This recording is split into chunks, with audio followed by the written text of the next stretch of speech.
사실 우리가 하루하루 신앙생활을 통해서 우리가 하나님을 얼마나 경험하고 살아갈까? 우리가 한번 생각해 보는 그런 시간을 한번 가져보려고 합니다. 사실 우리가 입술로는 하나님은 살아계시고 나와 함께 하시며 하나님의 섭리 가운데 우리를 다스리고 계신다라는 이런 고백을 우리가 잘 하고 있습니다. 그러나 정말 그 하나님의 다스림 속에서 날마다 하나님을 경험하는지는 한번 우리가 생각해 봐야 되는 것입니다. 하나님이 살아계시고 나와 함께 하시고 있다라고 한다면 분명히 하나님의 일하심과 하나님의 섭리가 무엇인지를 날마다 우리의 삶에서 경험이 되어야 되거든요. 누구를 만나든 사람을 만나든 어떤 환경을 만나든 그 속에서 하나님의 일하심을 우리가 늘 발견하고 하나님이 그들을 보내신 그 일을 통해서 우리가 늘 나의 자신을 살펴야 되는데 우리가 그것을 못하는 거예요. 그냥 우리가 일상에 일어나는 일은 그냥 우연하게 일어나는 일이고 하나님과는 상관이 없는 것처럼 우리가 너무나 생각하고 살아간다는 것입니다. 그래서 오늘 특별히 이 본문을 가지고 다윗이 아비가일을 만남으로 인해서 여호와를 찬양했다고 하는 그 내용을 통해서 우리의 신앙을 한번 돌아보고 우리의 일상의 삶에서 소소한 일상의 삶에서 하나님을 경험하고 살아가는지 한번 돌아보는 그런 시간이 되시기를 바랍니다. 우리는 신앙을 늘 입술로는 늘 고백하고 누가 물어도 자신 있게 우리가 우리의 신앙에 대해서는 고백을 합니다. 근데 사실 우리가 신앙을 고백을 하면서 신앙의 참된 본질에 대해서는 우리가 많이 놓치고 살아간다. 라고 사실 볼 수밖에 없습니다. 신앙의 본질을 놓치고 있으면서도 마치 신앙의 깊은 중심에 서 있는 것처럼, 다시 말해서 나는 신앙에 아무런 문제가 없는 것처럼 늘 생각한다는 거예요. 그게 뭐냐면 스스로가 속고 있다라고 볼 수밖에 사실 없는 것입니다. 나를 바라보면서 내가 열심히 신앙생활하고 신앙의 연조가 있고 나의 신앙은 전혀 문제가 없다. 이런 생각을 함으로 인해서 사실 우리가 스스로 속고 있다라고 볼 수밖에 없습니다. 그런데 이처럼 다 자신에 대해서 이 속고 있다는 것을 스스로 눈치챌 수 있느냐? 사실 그게 어려운 것입니다. 왜냐하면 사람은 항상 자기 편에서 자기 유익이 되는 쪽으로 늘 생각하고 살아가기 때문에 그런 것입니다. 이런 이유로 자신에 대해서 무지하기 마련이고 내가 얼마나 신앙에 대해서 하나님과 동떨어져 있는지 내 중심으로 살아가는지 이 부분을 우리가 생각하지 사실 못하고 있는 것입니다. 그래서 내가 얼마나 신앙에 잘못됨이 있는가를 발견한다는 것은 매우 힘들다라고 이렇게 볼 수밖에 없죠. 그래서 하나님은 그걸 너무나도 잘하세요. 잘하시기 때문에 그런 나 자신을 깨닫도록 누군가를 보내시는 거예요. 누군가를 본다고 만나게 하고 또 어떤 환경을 또 직면하게 합니다. 직면하게 하면서 그런 것을 통해서 내 존재, 내가 계획했던 것, 내가 생각했던 것이 얼마나 잘못된 것인가. 또 내가 얼마나 하나님께 불순종하고 있는가. 이런 것들을 깨닫게 하시는 일이 누구예요? 하나님이 하시는 일이에요. 근데 우리는 그런 것을 일제다 무시하고 살아가는 거죠. 우리 오늘도 살아가지만 어제까지 살아왔지만 내게 되어진 모든 일들은 그냥 우연히 되어진 일처럼 그렇게 생각을 하는 것입니다. 좋은 일이 일어났다고 하면 혹시 하나님이 나를 도우셔서 그런가 생각을 하기도 하고 좋지 않은 일이 있었다고 한다면 이거 재수가 없어서 이런 일이 일어났구나. 세상처럼 우리도 생각하고 살아가는 것이 아닌지를 우리가 한번 생각을 해봐야 됩니다. 그래서 오늘 본문 말씀을 통해서 다윗이 여호와 하나님을 찬송했던 그 찬송의 의미를 우리가 깨닫고 우리의 삶에서도 적용해서 그렇게 살아가야 된다라고 볼 수밖에 없습니다. 그래서 오늘 그 말씀을 살펴보려고 하는 것입니다. 오늘 32절에 보면 다윗이 이스라엘 하나님을 찬송하고 있다라고 말씀을 하고 있거든요. 여기서 말하는 이 찬송이라는 것은 다윗이 이스라엘의 여호와 하나님을 찬송했다는 것은 어떤 곡조나 가사가 달린 그 노래를 부르는 것을 찬송이라고 말하는 것이 아닌 것입니다. 찬송은 그런 의미를 두고 말하고 사실 있는 것이 아닌 것입니다. 그런데 이 찬송이라는 것은 다윗이 지금 여호와 하나님을 찬송했다라는 것은 여호와 하나님이 하신 일에 대한 하나님이 지금 인도하시고 일하시는 그 일을 알고 깨닫고 그 일에 대한 감사와 기쁨의 찬양이다. 기쁨의 고백이다라고 볼 수가 있는 것입니다. 이것이 정말 찬송한다라고 하는 것입니다. 우리가 뭐 찬송가를 늘 부르고 살아가지만 찬송가를 불렀다고 해서 우리가 여호와 하나님을 찬송한 것은 사실 아닌 것입니다. 찬송의 중심에는 뭐가 있어야 되냐면 여호와 하나님이 일하심에 대한 감사와 기쁨이 포함되어 있어야 되는 것입니다. 그것이 없이 그냥 우리 입술로 곡조와 가사가 있는 그 내용을 그냥 그를 한번 찬송했다 그래서 나는 여호와를 찬송한다라고 말할 수 없다는 것이 오늘 다윗을 통해서 우리가 또 깨닫게 되는 것입니다. 그러면 다윗은 과연 무슨 일로 인해서 이렇게 여호와 하나님을 찬송을 했느냐라는 것입니다. 우리가 지난 시간에 먼저 한번 살펴봤는데 나발을 치려고 했던 다윗의 계획이 있었죠. 왜 그렇게 나발을 가서 치려고 했었냐? 사실 나발의 양털을 깎는 때를 맞아서 소년들을 보내서 우리에게 좀 먹을 거를 얼마 좀 나눠주라고 이렇게 보냈는데 그걸 철저하게 무시를 해버렸습니다. 너희들이 뭐 나에게 도운 것이 뭐냐 있느냐 라고 철저히 무시하면서 거절을 했죠. 여기에 대해서 다윗이 분노가 일어났어요. 분노가 일어나서 내가 당장 가서 나발을 치겠다고 해서 사람들에게 칼을 차라고 하면서 금방 그를 치러 가려는 찰나에 누가 왔느냐? 바로 나발의 아내 아비가일이 지금 다윗을 찾아온 것입니다. 다윗을 찾아와서 지금 다윗에게 하는 얘기들입니다. 얘기했을 때 먼저 뭐라고 얘기했느냐면 아비가일이 찾아와서 나발, 자기 남편이거든요. 나발에게 불량한 나발에 대해서는 전혀 개의치 말라는 것이. 원래 그런 사람이라는 거예요. 어떻게 보면 자기 남편을 아주 무시하는 그런 행위처럼 사실 보게 되는 것입니다. 그러므로 인해서 아비가일이 지금 다윗에게 와서 지금 어떤 얘기들을 쭉 하는 내용들이 있는데 그리고 여호와께서 살아계심으로 다윗이 나발에게 정말 지금 당장 쫓아가서 복수하려는 그 마음을 돌이켰다라는 거죠. 막으셨다라는 것을 말하고 있습니다. 만약에 아비가일이 아니었다고 한다면 결국 다윗은 금방 당장이라도 쫓아가서 나발에게 있던 사람 한 사람도 남기지 않고 다 죽이겠다라는 그런 각오를 하고 있었습니다. 근데 아비가일이 찾아옴으로 인해서 바로 그 마음이 내가 잘못된 것이구나. 잘못 생각했구나. 하나님께 범죄하는 것이구나. 죄를 짓는 것이라는 것을 누구를 통해서? 아비가일을 통해서 깨달은 것입니다. 그래서 아비가일을 통해서 깨닫기 때문에 그 아비가일을 하나의 일개의 어떤 사람으로 보는 것이 아니라 하나님이 나를 깨닫게 하기 위해서 보낸 사람이었구나라는 것을 다윗이 깨달은 것입니다. 그래서 하나님의 그 일하심을 바라보면서 감사하고 기뻐하며 주님 앞에 고백했다. 여호와 하나님께 찬송했다라고 볼 수가 있습니다. 우리는 다윗의 이러한 모습을 보면서 배후에서 배후에 하나님의 계심을 우리가 인정하는 것과 하나님이 우리의 배후에 다 함께하고 계시다라는 걸 단순히 그냥 인정하는 것과 바로 배후에 하나님이 살아계신 자로 살아가는 그 차이가 얼마나 큰 것인가를 깨닫게 하는 말씀인 것입니다. 우리들도 늘 하나님이 우리와 함께 하시고 우리 배후에서 일하신다라는 것은 늘 고백하고 살아갑니다. 누가 내게 질문을 한다면 하나님이 살아계심을 믿습니까?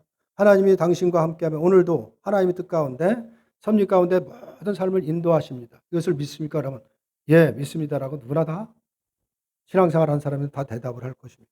그러나 다시 묻는다면 오늘도 하나님이 살아계시고 함께하시며 모든 것을 인도하는 것을 하나님 살아계심과 함께하는 것을 믿고 살아갑니까? 라고 하면 사실 그건 쉽게 대답할 수 없는 것입니다. 뭘 말하느냐? 우리가 입술로는 늘 신앙을 고백을 하고 살아가지만 우리의 삶에 전혀 그것이 없다는 것입니다. 이것을 지금 바로 깨닫게 하는 말씀이다라고 볼 수밖에 없는 것이죠. 그래서 과연 우리가 신앙생활을 하면서 믿음에는 우리가 늘 자신 있다라고 하면서 우리의 삶에 대해서 정말 그렇게 자신 있게 살아가는 사람들이 있는가를 생각을 해봐야 되는데 사실 삶에 대해서 자신만만한 사람이 과연 누가 있겠느냐. 모든 것은 하나님의 뜻 가운데 되어진다는 걸 믿고 살아가는 사람이 과연 몇 명이나 되느냐라는 부분인 것입니다. 언제나 내가 믿는 말씀과는 전혀 다르게 살아가는 것이 어쩌면 우리들의 현실인 것입니다. 말씀을 믿습니다. 받아들입니다. 근데 우리의 삶은 전혀 그게 아니라는 것이죠. 근데 문제는 이러한 현실에 대해서 우리가 늘 치부하는 것이죠. 내가 연약해서 그렇다. 나는 죄인이기 때문에 그렇게 살아갈 수 없고 이런 연약함 때문에 그렇다라고 하면서 자신의 잘못된 그 모습을 정당화해 버리려는 그런 모습도 사실 우리에게 있는 것입니다. 그러면서 하나님 나는 죄인입니다라는 이 말 한마디면 모든 것이 해결되는 것처럼 여기게 되는데 물론 그렇죠. 우리가 하나님 앞에 나와서 자복하고 회개하면 하나님이 용서하십니다. 중요한 것은 우리의 삶에서 그 하나님이 살아계신 분 나와 함께 하신 하나님을 경험하고 누리고 살아가느냐라는 것입니다.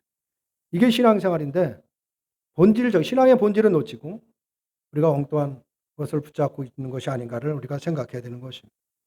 하지만 이것은 죄인이라는 성도의 고백을 하나 이용하는 것에 불과하다라는 것이죠. 죄인이라 하면서도 죄의 모습이 보여지는 것이 아니라 죄인이라는 용어를 그냥 자신을 치장하는 것으로만 보인다라고 볼 수밖에 없는 것이, 그 진정한 죄인의 모습이 사실 아닌 것입니다. 진정한 죄인의 모습은 삶에서 반드시 보여지게끔 되어 있는 것입니다. 주님이 나 함께 하시며 내가 만나는 사람을 통해서, 환경을 통해서 내가 죄임을 깨닫고 내 생각이 잘못되어 있다는 것을 깨닫더라고 한다면 반드시 그 삶에서 보여지는 것이 있다는 것을 오늘 말씀을 하고 있는 것입니다.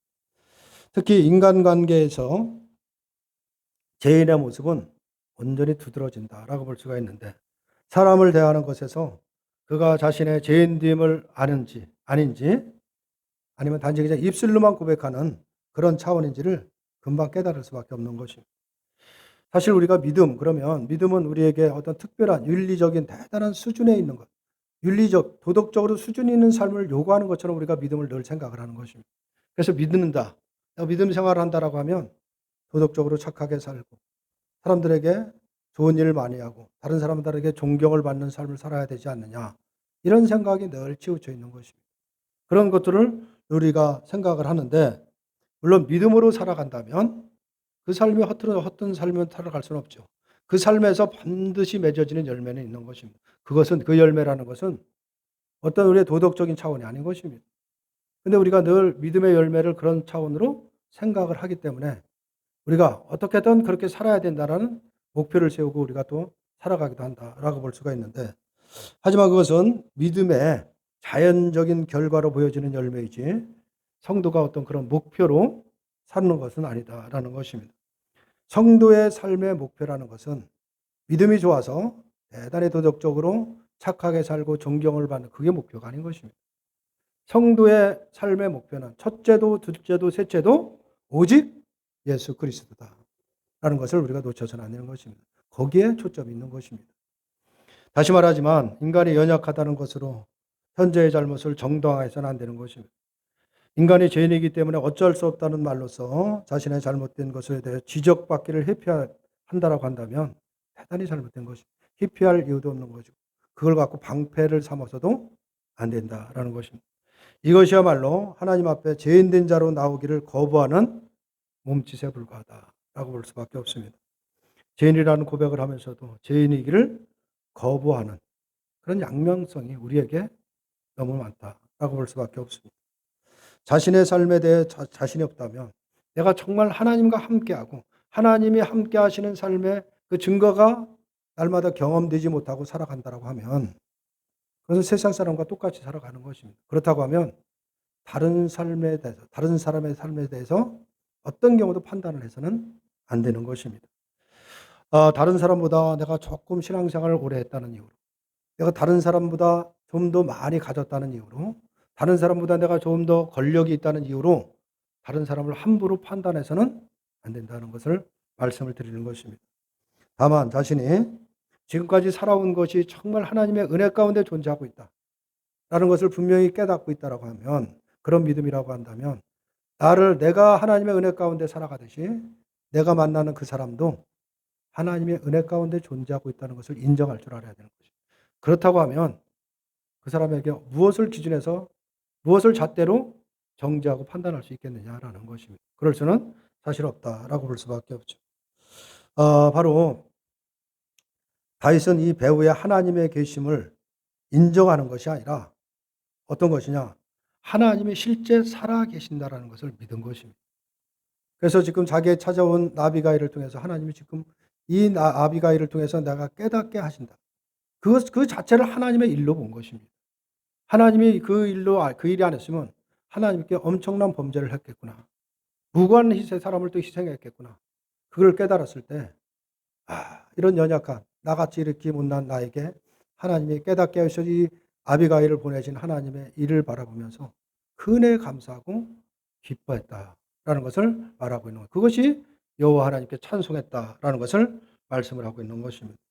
다윗은 바로 실제로 살아계신 그 하나님을 지금 인정했다는 것을 말하고 있는데, 그것이 32절에서 우리가 확인해 볼 수가 있는 것입니다. 32절에 보면 다윗이 아비가일에게 이르되 오늘 너를 보내어 나를 영접하게 하신 이스라엘의 하나님 여호와를 찬송할지어다 라고 이렇게 고백을 하고 있는 것입니다. 이 말에서 다윗이 무슨 마음을 갖고 있는지를 우리가 확인할 수가 있다라고 볼 수가 있죠. 다윗은 비록 지금 사울에게 쫓기고 있는 상황이죠. 지금 언제 잡힐지를 모릅니다. 그 상황에 앞날을 내다볼 수가 없는 거예요. 그런 절박한 상황에 쫓기고 있는 것은 분명하지만, 그러나 분명한 것은 여호와 하나님께서 다윗을 택하시고 기름을 부은 자다라는 것입니다. 그런데 아비가일은 사실 다윗이 분노가 일어나서 죽이려고 하는 나발의 한 여인인 것입니다. 그 아내인 것입니다. 그가 어떤 선지자도 아닌 것입니다. 그런데 그런 여인이 와서 하는 말에 귀를 기울였다는 것을 말하고 있는 것입니다.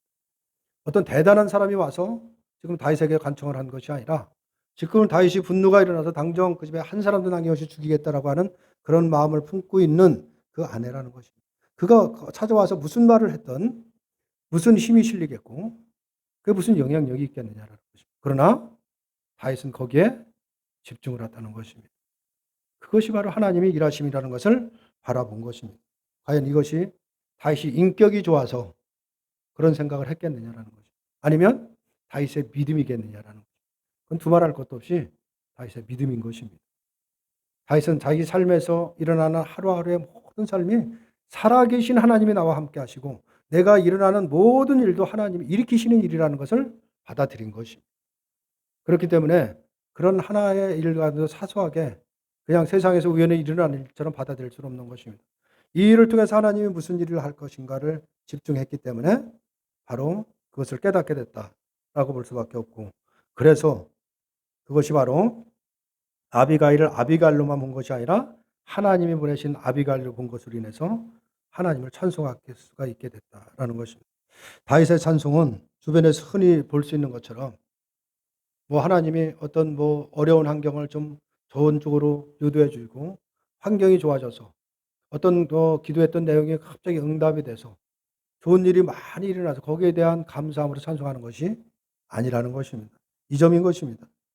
다만 자신이 알지 못하고 그 일을 알게 해주고 잘못된 행위를 막는 아비가일로 인해서 찬송했다라는 것을 말하고 있습니다.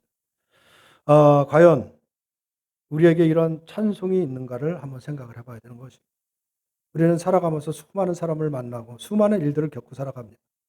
그러나 그런 만나는 사람을 통해서 만나는 일들을 통해서 하나님의 섭리 가운데 되어지고 또 나를 깨닫게 하고 내가 알지 못한 것을 깨닫게 하도록 하나님이 하시는 일로 우리가 바라보고 살아가느냐, 이 부분을 우리가 생각을 해봐야 되는 것입니다. 그런데 사실 우리는 이런 것에서 많은 것을 놓치고 살아가는 것입니다. 그러다 보니까 우리가 하루 일어나는 모든 일들 그냥 우연히 그냥 당연한 것처럼 받아들이고 살아가지만 그 위에서 우리의 신앙에서 많은 것을 놓치고 살아간다는 것을 우리가 생각해야 되는 것입니다.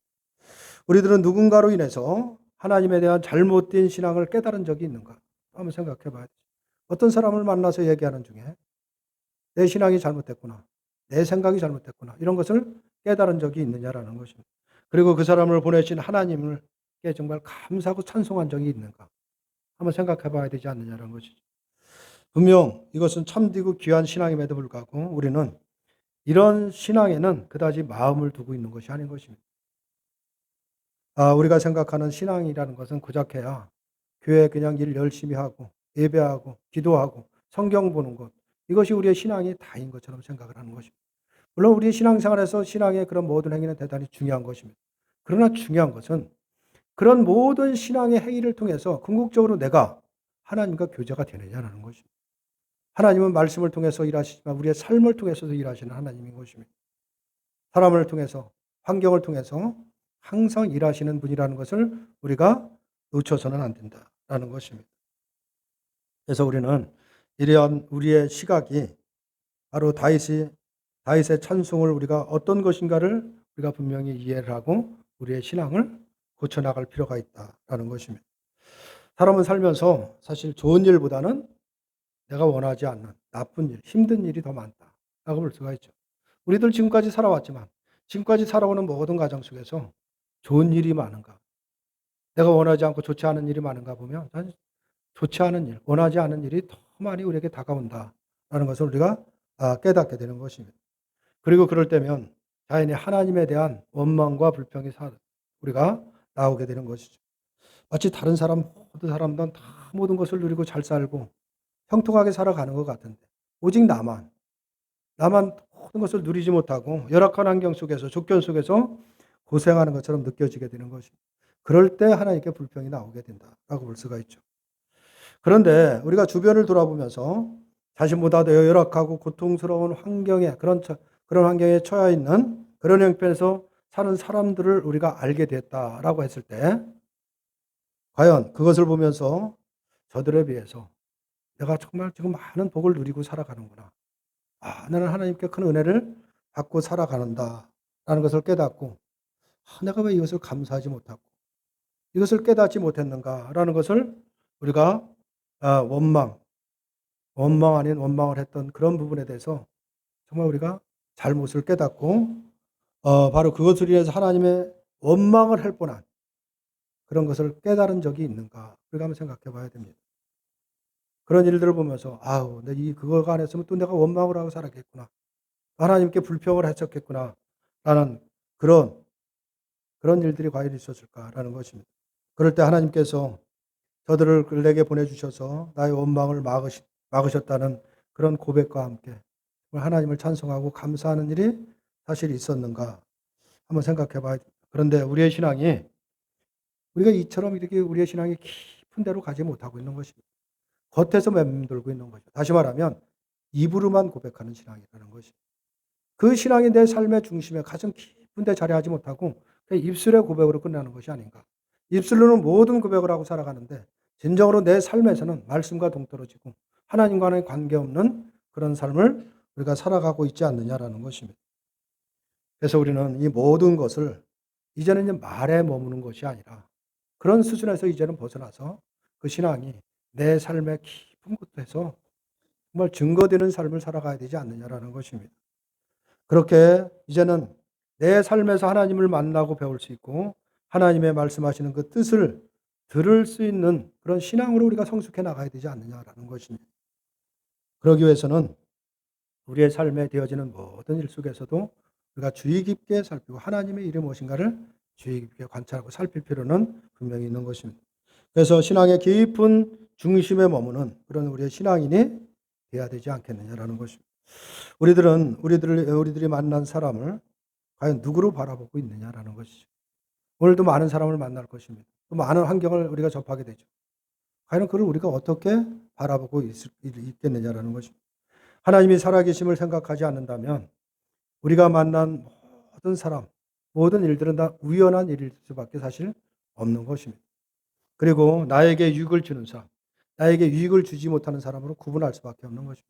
이 사람은 나에게 유익이 되고 이 사람은 나에게 전혀 유익이 되지 못하는 거로 그냥 구분할 뿐이지 그런 아무것도 나에게 다가오는 것이 사실 없는 것입니다. 하지만 하나님이 살아계시고 일하시고 계신다는 것을 우리가 생각한다면 내가 누구를 만나든 그는 하나님이 보내신 것이다 라는 사실을 우리가 분명히 깨달을 수밖에 없는 것입니다. 그래서 그와의 대화를 통해서 나타나는 모든 일들을 통해서 하나님이 내게 무엇을 깨닫도록 하시는지 나를 통해서 무엇을 일하실 것인지를 더 깊이 생각할 수가 있는 것입니다. 그 속에서 하나님을 만나는 것입니다. 그 속에서 하나님을 경험하는 것입니다. 그럴 때 말할 수 없는 은혜가 나를 주장하는 것이고 그 은혜 때문에 살아가는 사람이 바로 하나님을 섬기는 성도들이고 신앙생활이다라는 것을 말하고 있는 것입니다. 우리가 나보다 못한 자를 보내셔서 때로는 나의 교만을 드러나게 하십니다. 또 하나님은 나보다 잘난 사람을 보내서 평소 믿음을 늘 입술로는 고백을 했지만 역시 세상 것을 기준으로 해서 사람을 평가하고 남을 지적했던 그런 습성을 고발하기도 하는 것입니다. 그리고 때로는 나의 악함의 잘못됨을 바로 막으시기도 하는 분이 누구냐? 바로 하나님이시다라는 사실을 우리가 깨달아야 됩니다. 결국 하나님을 섬기든 불신자든 신자든 바로 모든 사람이 바로 하나님의 도구로 사용되고 있다는 것을 깨달아야 됩니다. 그래서 그 모든 일들은 나를 고치시고 깨닫게 하시기 위해서 그들을 내 앞에 세우셨다는 사실을 우리가 늘 염두에 둬야 되는 것입니다. 그러므로 누군가로 인해서 자신의 잘못됨을 깨닫게 되었다면 그 사람을 보내주신 그 하나님을 찬송할 수가 있어야 되는 것이죠. 이분이 아니었으면 내가 또 엄청난 범죄를 했겠구나. 내가 이분이 아니었으면 또 하나님과는 관계없이 세상에서 죄를 졌겠구나. 이런 거를 깨달을 때 그분을 만나게 하신 것이 내게 얼마나 감사하겠어요. 그것이 얼마나 감사하고 기쁨이 있겠어요. 그것을 하나님께 올려드리는 것이 찬송이다 라고 볼 수가 있는 것입니다.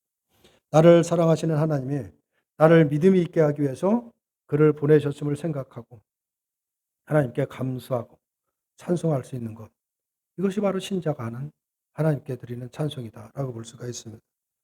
이것이 진심으로 하나님이 살아계심을 믿는 자의 모습이다라고 볼 수가 있습니다. 이것은 설교를 듣는 자세이기도 한 것입니다. 사실 목사의 설교를 통해서 자신의 잘못됨과 허물과 믿음이 없음을 깨달았다면 그리고 그것으로 인해서 자신을 돌아보고 하나님을 깊이 생각하는 기회가 됐다고 한다면 목사를 세워서 설교를 통해서 나를 깨닫게 하신 그 하나님을 생각할 수밖에 없는 것입니다. 그 하나님을 생각하고 거기에 감사하고 우리가 주님 앞에 기뻐하며 찬송할 수가 사실 있는 것입니다. 이것이 하나님을 바라보는 성도의 참된 자세다라고 볼 수가 있습니다. 그러나 만약 나의 잘못됨이 지적이 되고 잘못됨이 드러난다라고 해서 그것 때문에 오히려 분노한다면 그것이야말로 그 배후에서 일하시는 하나님을 전혀 생각하지 않는 것을 증거하고 있는 것이다 라고 볼 수밖에 없는 것입니다. 사실 사람은 누구나 다 칭찬을 듣기를 원하지 자기의 잘못을 지적받기를 원하는 사람은 아무도 없습니다. 내가 잘한 것, 칭찬받고 인정받기를 원하는 것이 인간이 갖고 있는 본능이다 라고 볼 수밖에 없죠. 그러나 누가복음에 보면 이런 말씀을 하고 있습니다. 누가복음 6장 26절을 보면 모든 사람이 너희를 칭찬하면 화가 있도다. 그들의 조상들이 거짓 선지자들에게 이와 같이 하였느니라 라는 말씀을 하시거든요. 그리고 잠언서 27장 21절을 보면 도가니로 은을, 풀무로 금을, 칭찬으로 사람을 단련하느니라 라고 이런 말씀을 하고 있습니다. 이런 말씀이 과연 왜 이렇게 하시는가를 생각해야 됩니다. 칭찬은 분명 우리가 듣기에 기분 좋죠. 칭찬하는데 뭐 기분 나쁜 사람이 어디 있습니까? 기분이 좋죠. 그런데 여기 오늘 말씀을 보니까 칭찬하면 화가 있기도 하고 칭찬으로 사람을 단련하기도 한다. 이런 우리가 이해할 수 없는 그런 말씀을 지금 하고 있는 것입니다. 그렇다고 해서 뭐 다른 사람을 칭찬하면 안 된다라는 말씀을 하시는 것이 아니라 다만 칭찬에는 사실 사랑과 진심이 결여되어 있는 경우가 많다라는 것입니다. 그냥 다시 말해서 듣기 좋은 소리로 그런 소리로 그냥 하는 것 그런 경우가 사실 많이 있다라는 것을 생각을 해라는 것입니다. 다시 말하면 사람을 좋게 하기 위해서 마음에도 없는 말을 내뱉게 되면 그것이 오히려 나를 해롭게 되는 것임을 우리가 알아야 된다라는 것입니다. 그러므로 진심으로 자신의 유익을 생각한다면 너무 나를 높이고 나를 칭찬하고 그런 말을 듣기보다는 누군가를 통해서 나의 잘못됨, 내가 잘못된 것을 지적해 줄 수 있는 사람, 내 신앙에서 누군가를 나의 신앙을 지적해 줄 수 있는 그런 사람을 만나기를 우리가 바라는 것이 내 신앙에 더 유익하다라는 것을 말하고 있는 것입니다. 근데 우리는 늘 그런 형제보다는 나에게 좀 좋은 소리를 많이 해주는 사람을 원하는데 그것이 때로는 우리의 신앙의 길을 하나님으로부터 멀리할 수 있다는 것을 늘 생각해야 되는 것입니다. 과연 우리들은 내 앞에 어떤 사람이 있기를 원하느냐라는 것이 나를 인정해 주시고 나를 칭찬해 주고 그런 사람을 원하느냐 아니면 내 신앙에서 늘 지적을 하고 이건 안 된다. 이건 이렇게 하는 건 바른 것이 아니다. 늘 지적해 주는 사람을 원하느냐라는 것입니다. 우리가 생각하면 전자가 우리가 원하는 사람일 것입니다. 그러나 진정으로 내 신앙을 생각한다면 하나라도 우리가 형제를 통해서 내 잘못됨을 지적하고 깨닫고 주님 앞에 더 가까이 나가도록 그렇게 나를 보내신 그 사람이 나에게 더 유익이 된다는 것을 우리가 놓쳐서는 안 되는 것입니다. 그런 자세로 그렇게 형제를 구하는 것이 정말 자신의 죄인됨을 아는 성도의 겸손한 모습이 아니겠느냐라는 것이죠. 성도는 그리스도에 대해서 아는 사람이 아니라 그리스도를 아는 사람입니다. 이건 대단히 중요한 것입니다. 그리스도에 대해서 아는 것은 정보를 알고 지식을 아는 것입니다. 아무리 성경에 해박한 지식을 갖고 있다고 해도 그것은 아무런 의미가 없는 것입니다. 그러나 그리스도를 아는 것은 다른 문제인 것입니다. 그리스도를 아는 것은 바로 주님과의 인격적인 교제를 말하고 있는 것입니다. 근데 우리는 어쩌면 그리스도에 대해서만 많이 알고 있지 그리스도를 알고 있지 않는 것이 아닌가 우리가 생각해야 되는 것입니다. 성경에 어디를 대도 뭐 빠삭하게 그냥 모든 지식은 다 갖고 있지만 진정으로 주님과의 인격적인 교제를 통해서 주님을 알아가고 있는지 한번 생각해 봐야 되는 것입니다. 그래서 우리는 그리스도를 아는 것이 그냥 지식으로만 남아서는 안 된다. 이 부분 분명히 깨달아야 되는 것입니다. 그리스도를 안다는 것은 우리의 삶 자체를 의미하고 있기 때문에 그런 것입니다. 삶에서 모든 일어나는 일을 통해서 주님을 깨닫게 되고 주님이 하시는 일을 바라보게 되고 또 우리가 거기에 순종하며 살아가는 자체의 그 삶이 바로 신앙의 삶이고 그리스도를 아는 삶이다라고 볼 수가 있습니다. 아무리 예수님에 대해 멋있게 말할 수 있는 사람이라고 할지라도 예수님의 말씀이 없는 삶이라고 한다면 다시 말해서 예수님과 교제하는 삶이 없는 삶이라고 한다면 그는 예수님을 안다라고 말할 수가 없는 것입니다. 이 부분을 우리가 생각해야 됩니다. 이걸 우리가 깊이 생각해야 됩니다. 우리가 성경 공부를 통해서 말씀을 통해서 예수 그리스도에 대해서 하나님에 대해서 너무나 많이 알고 있습니다. 그 대해서 아는 것 아무런 의미가 없다. 이 부분을 생각했는데 그리스도를 알아야 되는 것입니다. 그분과 인격적인 교제를 해야 되는 것입니다. 그런 이 인격적인 교제라는 것은 말씀을 통해서도 하시고 성령을 통해서 깨닫게도 하지만 우리의 삶의 일상의 삶에서 우리와 함께 하시고 깨닫게 하시는 분이라는 것을 우리가 놓쳐서는 안 되는 것입니다. 다시 한번 오늘 말씀을 통해서 아비가일을 보내서 나를 영접하게 하신 하나님을 찬송하는 그 다윗의 마음, 그 마음이 뭔지를 우리가 어떤 것인가를 우리가 깊이 생각해야 됩니다. 그래서 어떻길래 저렇게 그런 일이 일어나는 상황, 정말 보잘것없는 한 여인이 찾아와서 하는 말에 귀를 기울일 수 있을까? 이 부분을 우리가 깊이 묵상해야 되는 것입니다. 우리 그래도 다 같이 다윗과 같은 마음, 그런 마음을 가지고 우리가 모든 일상의 삶을 바라봐야 되는 것입니다. 하나님을 바라봐야 되는 것입니다. 그리고 내가 만나는 형제를 통해서 하나님의 일하심을 볼 수가 있어야 되는 것입니다. 우리 모두에게 그 은혜가 있기를 바랍니다. 이 은혜가 있어야 돼요. 그래야 우리가 신앙생활을 바로 하는 것입니다. 좋은 게 좋은 것이 아니라 정말 우리의 일어나는 모든 사람들을 통해서 정말 하나님을 볼 수 있는 그 영안을 열어달라고 우리는 늘 기도해야 되는 것입니다. 그리고 형제를 통해서 하나님을 찬송할 수 있는 진정으로 찬송할 수 있는 자가 되어야 되는 것입니다. 내 마음에 드는 형제이기 때문에 찬송하는 것이 아니라 나로 하여금 나의 잘못을 깨닫게 하고 하나님을 바라보게 하는 그 형제로 인해서 또 그런 환경으로 인해서 사건으로 인해서 바로 우리가 찬송할 수 있어야 된다라는 것을 오늘 본문을 통해서 깨닫게 하는 말씀인 것입니다. 우리가 하루하루 살아가는 모든 일상의 삶, 그 신앙의 삶에서 누구를 만나든 다윗과 같은 마음으로 그를 만나고 있는지 또 환경을 바라보고 있는지 한번 깊이 생각하시고 우리들도 다 다윗과 같은 마음으로 주님을 경험하고 주님과 교제하고 그 주님 때문에 말할 수 없는 기쁨과 감사가 우리의 심령 깊은 데서 깊이 우러나서 하나님 여호와를 찬송하는 저와 여러분들 다 되시기를 주님의 이름으로 축원합니다.